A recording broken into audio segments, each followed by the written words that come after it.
అమ్మాయి అంజలి ముందు కోలీవుడ్ లో గుర్తింపు సంపాదించి ఆ తర్వాత టాలీవుడ్ లో పేరు సంపాదించుకుంది.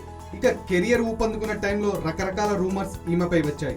వివాదాలతో చేతులారా కెరీర్ ని పాడు చేసుకుందనే కామెంట్స్ కూడా వినిపిస్తుంటాయి. అయితే అంజలి పర్సనల్ లైఫ్ పై కూడా చాలా రూమర్స్ ఉన్నాయి. ఓ డాక్టర్ ని పెళ్లి చేసుకోబోతుందనే మాట చాలా ఎక్కువగానే వినిపించినా ఆ విషయాన్ని ఖండించింది ఈ తెలుగు అమ్మాయి. ఇప్పుడు ఓ హీరోతో తన రిలేషన్ గురించి ఒప్పేసుకుంది అంజలి. ఇంతకీ ఆ కుర్ర హీరో ఎవరో కాదు, జర్నీ మూవీలో అంజలికి జంటగా నటించిన తమిళ యాక్టర్ జై. జర్నీ మూవీ టైం నుంచి వీరిద్దరి మధ్య అనుబంధం మొదలై ఆ తర్వాత బలపడింది. ఇప్పుడు ఈ విషయం దోసా విత్ లవ్ క్యాంపెయిన్ తో బయటపడిపోయింది. మగలిర్ మట్టుం మూవీ ప్రమోషన్స్ లో భాగంగా తనే దోషులు వేసి విక్రమ్ ప్రభు సహా నలుగురికి దోశ ఛాలెంజ్ విసిరాడు సూర్య. విక్రమ్ ప్రభు ఈ దోశ ఛాలెంజ్ ను స్వీకరించడమే కాదు, ఆ ఛాలెంజ్ ను యాక్టర్ జైకి విసిరాడు. ఇప్పుడు దోశ విత్ లవ్ అంటూ అంజలి కోసం దోశ వేసిన జై అధికారికంగా తమ ఇద్దరి మధ్య అనుబంధాన్ని బయటపెట్టేశాడు. మొత్తానికి జైతో లైఫ్ జర్నీకి జై కొట్టేసింది అంజలి.